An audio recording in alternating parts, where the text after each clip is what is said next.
Start it.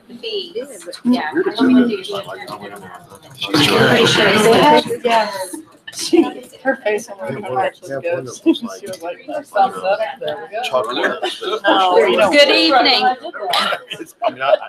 Good evening and welcome to the City Council Conference meeting of February 12th, 2019. We have two items on the agenda. The first one is a discussion regarding shipping containers in residential areas. Good evening, Mayor, Council. So we are here tonight to discuss the portable shipping containers, roll-off trash containers, and cargo containers. Within the zoning ordinance, there's the portable storage container and roll-off containers, section 435.1, which is existing. And within the zoning ordinance, we are proposing to add a section 435.2, which addresses the cargo containers separate from the portable storage containers and the roll-offs. Again, within the existing chapter 435.1, we have some cleanup that you'll see in your packet. There's a clarification that we made within the definitions of storage containers. They were used miscellaneously throughout the document, not necessarily interchangeably, but they just kept referring to them as storage containers, and so they weren't really defined whether it was a pod, a metal storage container, or some other type of unit. So we added the portable storage container within 435.1. And then in addition to that, under the seasonal metal storage container, because those really were referring to the cargo container that we're talking about adding that additional section for, we took that out of 435.1 and put it into 435.2, which you'll see coming up. And those all are temporary. Or those two are temporary. The portable storage containers, those are the temporary, yes. Within those, again, were included in the roll-off container section. Councilmember Casper. And temporary is 12 months? No. 6 months, 6 months. I think. No, those can go up to, it depends on 30 days, and then it can be extended. There's another section that they can have it for 14 days within the residential zones, and those are the ones that have to be on the driveway on a paved surface, and those can be extended as well. So it's just 30 days. But it could be extended. Okay. I'm pretty sure we had one for several months while we were doing demolition. Yeah. Right. So within the new section under 435.2 for a cargo container, we've added this definition, which actually, it is called the shipping container, cargo container, and we are talking about the, the corrugated side cargo container that you see on the ships or on the back of 18-wheelers. So this is the definition that we are proposing to utilize within this section. The permitted use for the cargo container, they would be repurposed for use as a permanent accessory structure in industrial, agricultural, and commercial zoning districts. They would, of course, require permits and anchoring. Councilmember Scott? Just so I make sure I understand the legal terminology here. So this would be if somebody made it their permanent dwelling, like their house, if they, no? This is for a storage. Just for storage. Okay. But it's not residential. This is only for Commercial, industrial, and agricultural. Okay. Is there something in here for residential? There is at the end. Okay. Yep. So for prohibited use for the cargo containers, they shall not be repurposed for use as a permanent accessory structure in any residential zoning district, the Center City form-based code area, or any planned unit development or simple planned unit development that does not specifically authorize that those can be used. I don't think we really have any of those. We tried to look back at some of them, and those really weren't even a hot topic back then, so nobody really would have thought to allow those in their PUD document. And this is where we placed the temporary use for the cargo containers from the previous section. And this is where you see these at Walmart, Target, a lot of the retail, the mall, they have these all over the parking lot. And this really hasn't changed much. We just pulled it over from the other section, and it's just that they're located on property that's zoned for commercial or industrial use for no more than 3 months within the same calendar year, and that we should get a building permit for them. We don't. A lot of times, I will tell you, we have 10 or 12 of these at some of the retail facilities, and we don't get permits for them. And again, we don't want them to take up any parking, and I'll show you a picture in a minute where typically they don't take up parking. There. Councilmember Wilson. So when they get a building permit, how extensive is that for them to do? What does that entail to get a building permit for one of these? They're not building anything. They're not building anything, but we're looking at the location to make sure that they're not in any site. So they just bring you a site plan and show us where they're going to be locating them on that's this. kind of it. And how much does that cost? $54. $54? $54. It's $50 and there's a $4 charge for the Oklahoma Building Code Commission charge. See, Terry gets me. He understands. I find humor in that. Okay, thank you. So this was taken out at Lowe's. You can see there's 3 there at the back of the facility. This was taken today. Councilmember Bierman. One quick question. Your temporary use, why does it say should not be placed and not shall? Is it to provide some? Are you into the seasonal? Yes, to provide some leeway in case they simply can't locate it where you'd like it to? Possibly. And again, we brought that over from the previous ordinance, so we didn't really change any of the text on that one. Okay. But I mean, if that's something that you want to look at. I was really more curious than anything else. I just, the word usage is often important. So That's why it would be important for us to be able to get those permits for them to make sure that they're not blocking any site triangles. Again, I'll show you one in a second that see how they really load them up seasonally. So again, this was at Lowe's. This is just in a parking lot. There is construction going on this project here. So they would be able to have that there to store their equipment because they have a building permit. So they would be okay with that one. This was over at the East Side Walmart. That's not in a parking place. It's there in the striped area, so they weren't taking up any parking, but they put it on there on the side. And then I took this from the Google Earth. This is the West Side Walmart, and you can see they've got them lined up here on the north side of the building, and that's about half what they have at Christmas time. So it does get really stacked up, and they pull them out a little bit further into the access aisle over there so that they can get down a walkway between them to get merchandise in and out. I don't know when this picture was taken, but I wanted to have it in the presentation so you guys could see how many that they really do line them up out there. And then Councilmember Scott, you were asking about residential structures. There was discussion at the December 13th oversight meeting about how we would handle these if they were to be utilized for living structures. And those probably, depending on what we would be looking at, would be look more appropriate for the tiny home ordinance that we have. And we put this in for to amend at a later date, just moving forward just to decide, how we want to look at using cargo containers for residential. But at this time, the cargo containers shall not be repurposed for use as a permanent principal structure in the residential zoning district. And again, the form-based code area or any PUD or SPUD that doesn't specifically authorize them in advance. Councilmember Scott. So then I asked because these can be really inexpensive for people to use to repurpose and, paint. They can look really nice.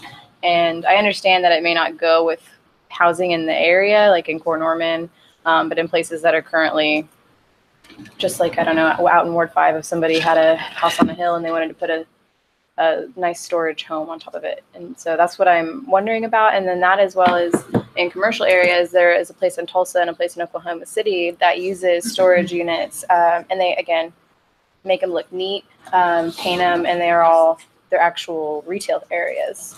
And so is that prohibited as well? This would be for the residential zoning district, agricultural.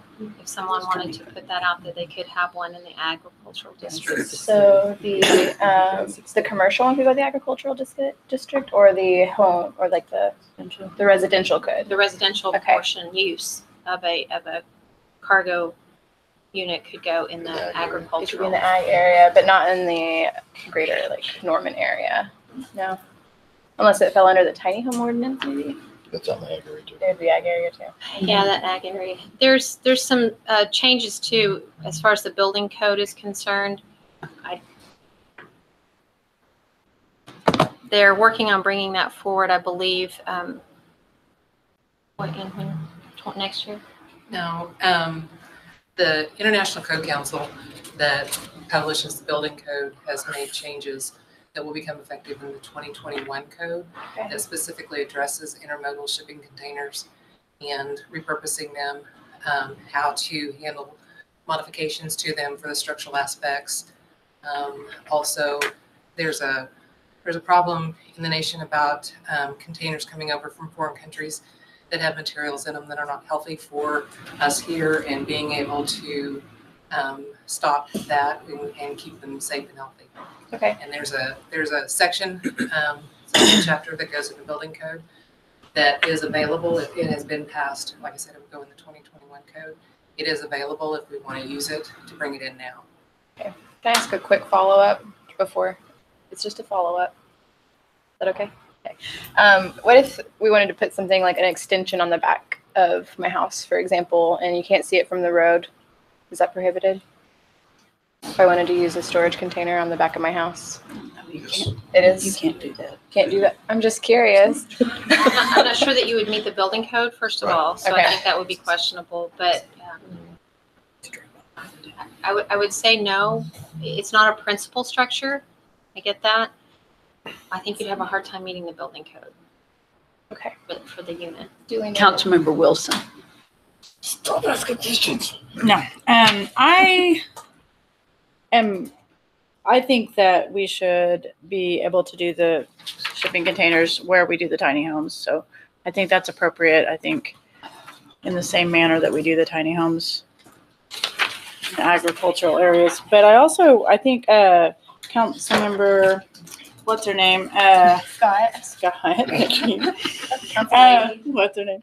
Had a good point on the commercial, like pop-up shop type situation. I actually would like to see us explore that. That may be a bigger topic for a different day, but It's all legal. as an option for commercial spaces. And under the permitted use, Did I miss that? maybe repurposed for use as a permanent accessory structure in the industrial commercial. So we have it as accessory, Okay. That could be a pop-up. but we could, That could be a pop-up accessory.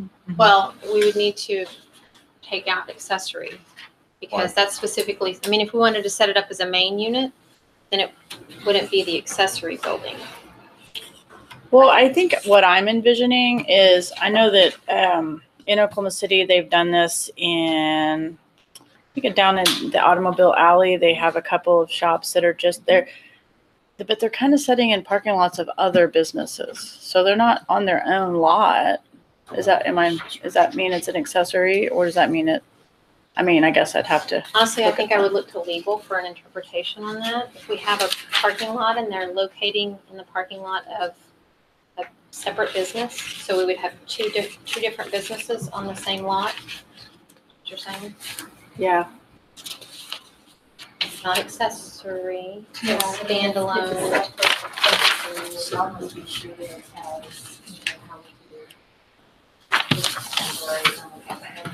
not in there now, that would agree, but that would probably be the most. So there's a mechanism then for that in the temporary. Do you think it would fit into the same temporary use for that? Well, we have the temporary use for snow cone stands. Okay. Those are 6 months. But they're required to pull it off site because it doesn't meet the masonry requirement. It's a temporary building and it's permitted as such. But we can work on this and we can make some changes before we bring it forward. Councilmember Pittman. I guess that was kind of part of my question. And I'm not sure if it's the word permanent or the word accessory that makes me pause, because I know in the past, like I've talked to Sarah Kaplan and other people about, during holiday season, having the pop-up shop ability. Like, for example, the gravel parking area there by Stash, being able to put something there on a temporary basis for the holidays. And that could be a cargo container, I think, or something else. And I don't know if this is where we could begin to try to address that issue, but it seems to me that that's a possibility. So I'm not sure. I mean, does it have to be a permanent accessory structure, or could it be temporary as well? Like if I wanted to put a cargo container in for 6 months, is there a reason why we don't want them to do that if it's limited to industrial, agricultural, and commercial zoning areas? Or like the other idea was like in Fayetteville for startup small businesses, they have used to be called the Yacht Club, where they would use the Airstream little, whatchamacallits, trailer deals. We could create a yacht park type deal with cargo containers for startup businesses. That would be potentially on a not permanent basis, but on a temporary basis. Seasonal. You see, I don't know if that makes sense or not. So there's one, I agree with you. I think that there's something that we could look at, but I think if we do that, we need to also amend another section in the ordinance that is referring to the exterior masonry requirement. So if it is 108 square feet or larger than 108 square feet, they're supposed to adhere to the masonry requirement so we don't get the metal buildings. So if that's something that you guys are wanting to do, we need to look at amending that. And you may also point out that under these revisions, unless it's expressly laid out in a PUD, so if we thought about a larger park or commercial development, they'd likely come through as a planned unit development and talk about that through the constructs of the PUD, which would come to council for approval. So we would look at that, and I think that was some of the impetus behind some of that discussion, that definition. So on a more larger permanent basis, a PUD would be something that could expressly be put out. Okay, and then on the definition of permanent principal structure for residential, the last slide, this is just probably me being paranoid, but because you use the words permanent and principal, I don't want it to be implied that temporary and or accessory structures would be allowed in residential. So I don't know if we need to say the purposeful use as a permanent or temporary, principal, or accessory structure, but I just want to I don't want somebody to come in and later and say, well, I want to do it on a permanent, but it'll be an accessory structure basis, and then you're not prohibiting that. Does that make sense? I just want to comment that I would have a problem with us doing the same thing that we did with the tiny house code.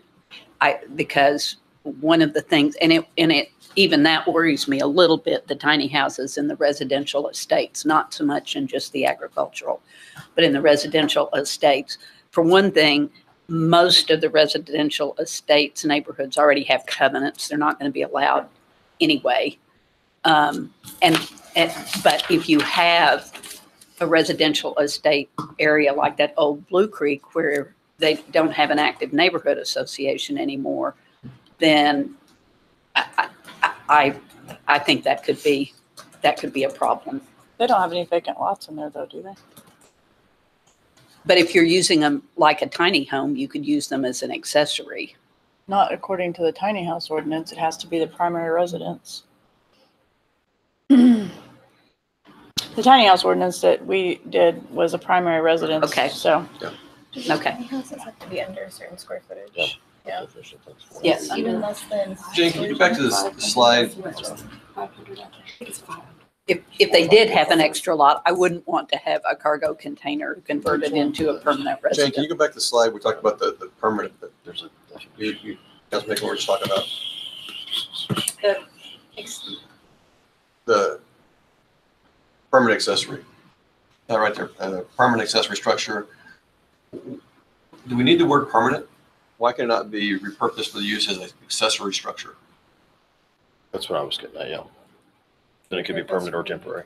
Well, I'd say if you take the word permanent out, then it gives you the flexibility, and we don't have to get into argument of is it,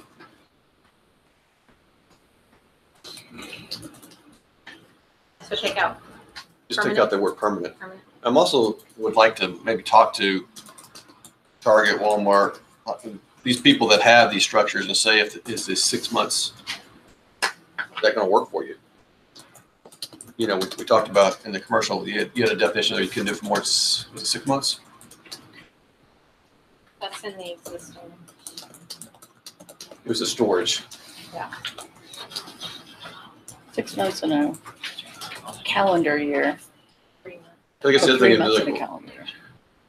what do we care if they have a, like that, you show a picture of that Walmart there on the west side there. What do we care that they have those cargo structures there for 12, 24, 36 months? We get phone calls. We get calls. They look kind of trashy. Yeah, after, Because in the back, or maybe if we're gonna say if you're gonna be long enough that you have to put, just like our trash bins, you have to put a masonry wall up. To shield them. Or are we trying to get to, if you're gonna have more than 12 months, you need to build a permanent structure for storage? are we trying to fix something that's 3 not months within the broken? same calendar year. Yeah. I mean, they By could be going through there- and changing some of this stuff that hasn't really been questioned. Councilmember Scott? I guess my question is kind of like Councilmember Casper's. There's a couple of houses that already have storage units on them that are not for living. They're just storage units and they're kind of ugly. Are we gonna send notices to those people, or is it complaint based? They would be grandfathered, For would they not? existing ones? Yeah. Those would be grandfathered. They're grandfathered. Okay, so they get to keep them. Okay, that answers my question.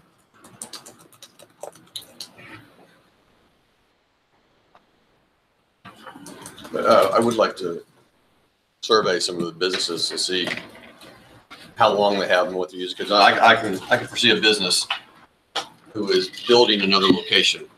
I know Emmy, for instance, when Emmy was out there, they had storage all through their hallway, all through their conference room. I mean, they were literally storing stuff because they were just out of room until they found a spot. Then they had storage containers because while they were building their new location, they had to store stuff. They had a building permit then, You know. so, right? I don't think they did, but in a situation like that where I don't want to have a company, we don't want you to grow because it looks bad.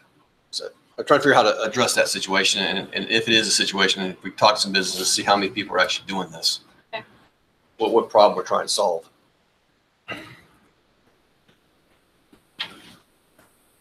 Okay. Councilmember Scott, did you have another question? No, I'm good. All right. Any other questions?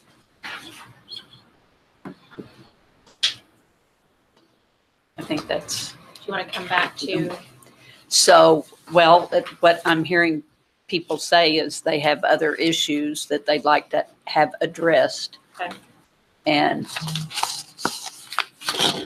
Robert wanted to have you look at the businesses, if this is too restrictive, if we're having problems with them.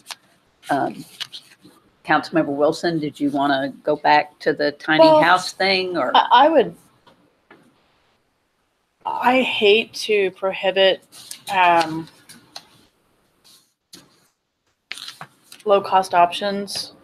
I know that there's not a lot that would buy 10 acres of land to put a tiny house, but there are some people that have the 10 acres that they might, and we've seen some aging in place situations with the tiny house. I agree that the rural estates are probably that you're kind of getting into pushing it with a tiny house is a little different than a storage container yes, that becomes a house.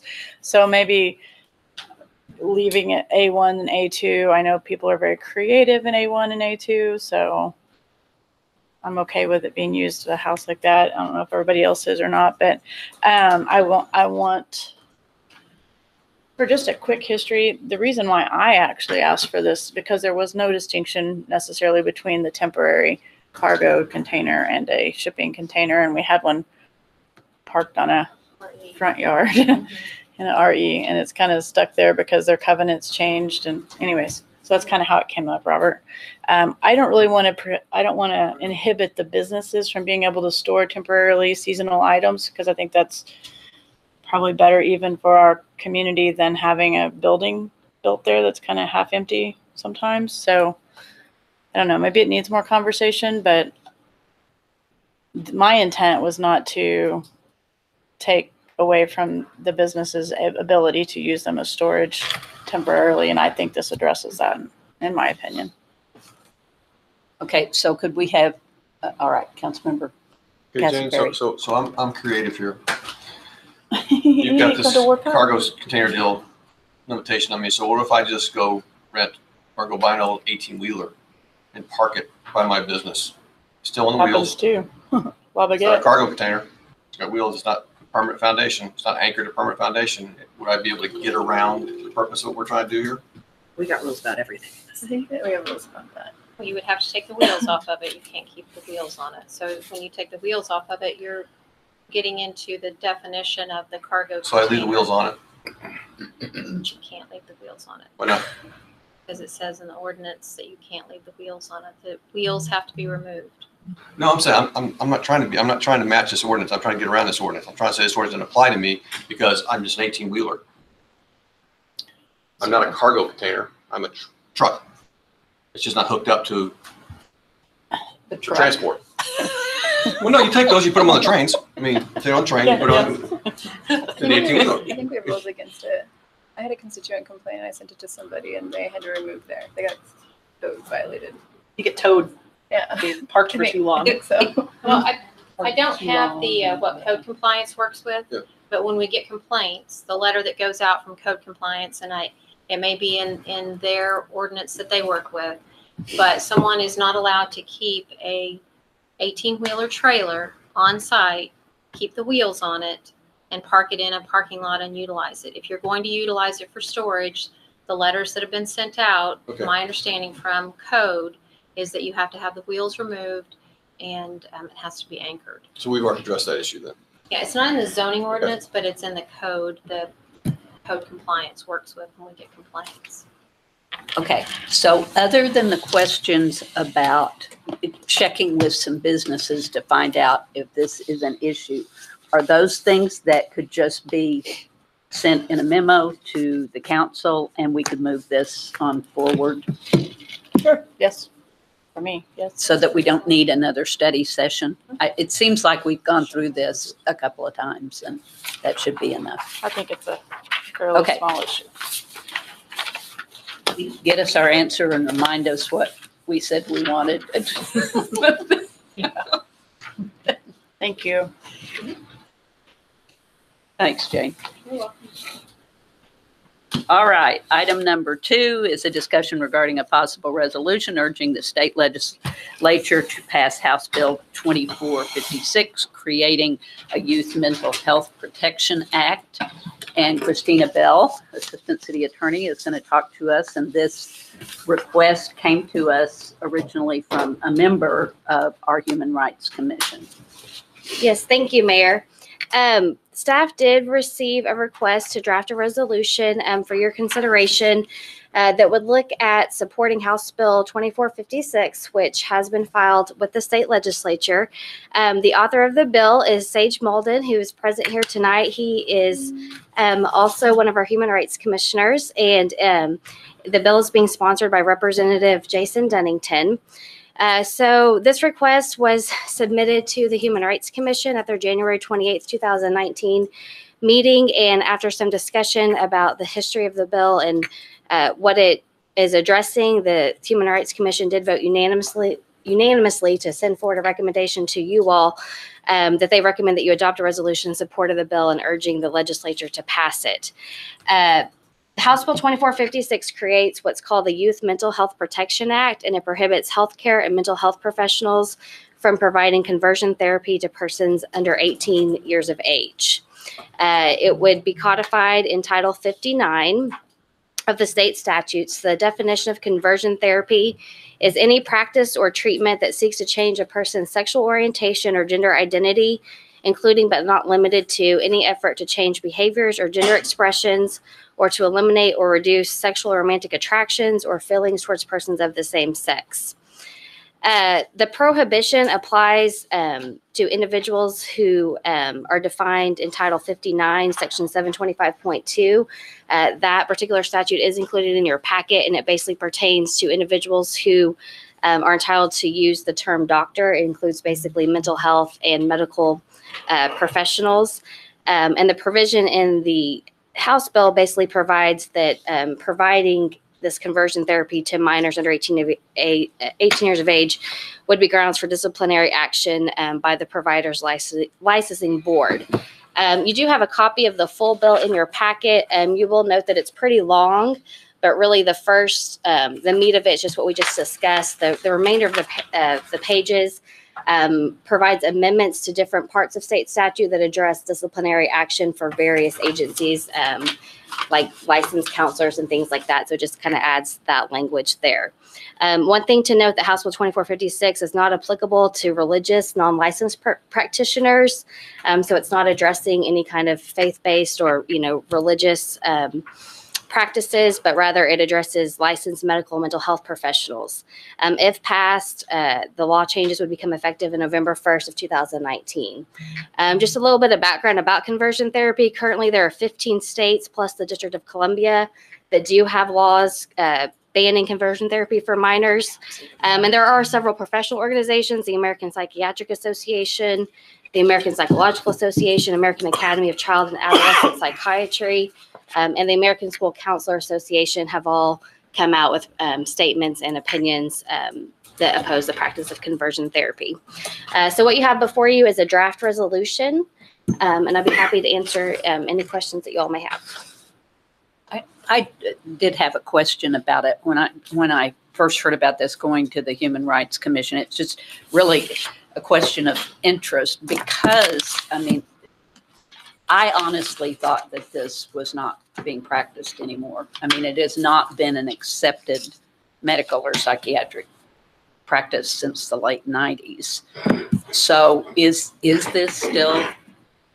And with your permission, Mayor, I would like to defer to Commissioner Malden, if that's okay. I think he's got kind of the history about that. I will say that it is still currently being practiced. Would you stand up, Yes. Sage, and Okay. Is there an available seat? introduce yourself and? Just get close enough to it. I'm used to this table. Okay. Okay. Thank you for inviting me to the table. It is still being practiced in the state of Oklahoma. I'm not going to say where because that would detract from the mission. But by medical professionals or by? By medical professionals, yes. By medical and mental health professionals. So what these individuals are doing to make minors who are LGBTQ feel badly about who they are, making them feel as if they need to change who they are. One practice would be putting a rubber band around their wrist and having the minor flick it against their wrist, which induces pain. So they associate pain with who they are, and who they are is immutable, unchangeable. It is still happening in the state of Oklahoma. And do you feel like you're getting pretty good support at the Capitol? I am. Representative Dunnington and I have been in close contact since we initially sat down to discuss this initiative. We have received more positive feedback than negative feedback by both Democrats and Republicans in the state of Oklahoma at the state capitol. Councilmember Clark. Commissioner Malden, Yes. have other cities passed resolutions In the state of Oklahoma? Mm-hmm. No. in support of this? No. We would be the first. You would be the first. Well, thank you for your work on this. Councilmember Bierman. I would simply like to say that to me, the level of support at the state capitol should not have any impact on whether or not we do this. I think we do it because it's the right thing to do. Wasn't asking because no, of I that. know. But I was in the state of Oklahoma. Just asking if he was Yes, getting support. and I'm glad that you are getting support. I would not necessarily say that the legislature has always been on the right side of an issue or has done what they should do.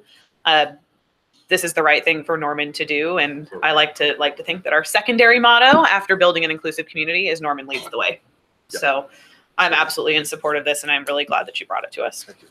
Appreciate that. Any other questions for Sage? Yes, Well- Councilmember Castleberry. Either Sage or Kristen.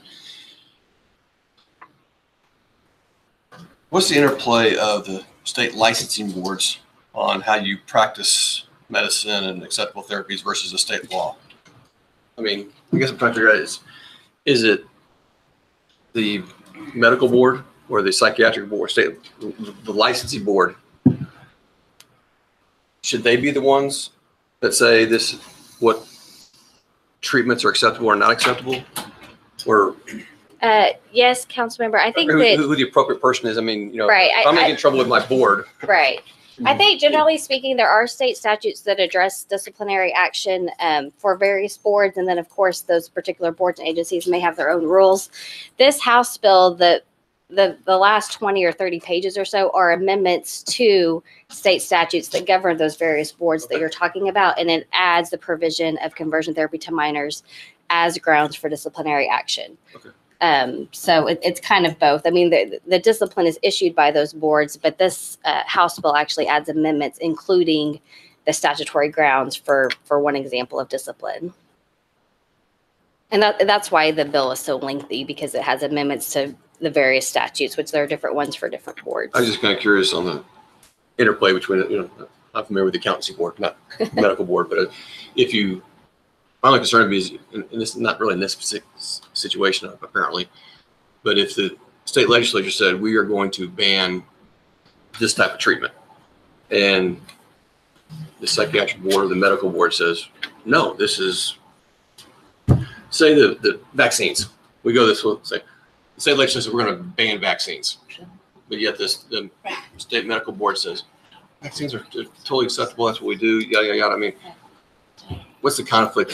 Who overrides in that deal? Well, and I think that's why this bill, I mean, I don't want to speak Clarify for, that. but I think that's why the bill includes provisions to those statutes to make sure that there's not a conflict. Okay. I'll just make a final comment about this. I think that the council has typically taken the recommendations of the Human Rights Commission. That's one of the reasons it was established, to have a group of citizens that were particularly sensitive to issues of minority groups in our community, things that we might not necessarily know about or be concerned about. And so that's an important reason. And your job is also to educate. And so we got some education tonight. I hope the rest of the public will too. So I think you have a lot of support here. Thank you. So. Really appreciate that. Any other questions? All right. Thank you very much. And Christina, thank you for work on it. If there are no other comments or yep. Sorry, when can we Councilmember see this? Scott. Will this be on the consent agenda? When will we be seeing this to vote on it? Yes. Excuse me? Which means February Oh, the 26th. Okay. Thank you. Entertain a motion to adjourn. Motion to adjourn. Adjourn. Second. Come on. All in favor? I wanted to make sure you know I support Summit Lake. Someone called today and said that you told her that I didn't support that project. What project? The Summit Lake stand. And I said, of all the council members, because it affects my ward, I feel like I have been the most supportive. So making That sure was you weird. understood that. Yeah. Okay. I thought that was weird too.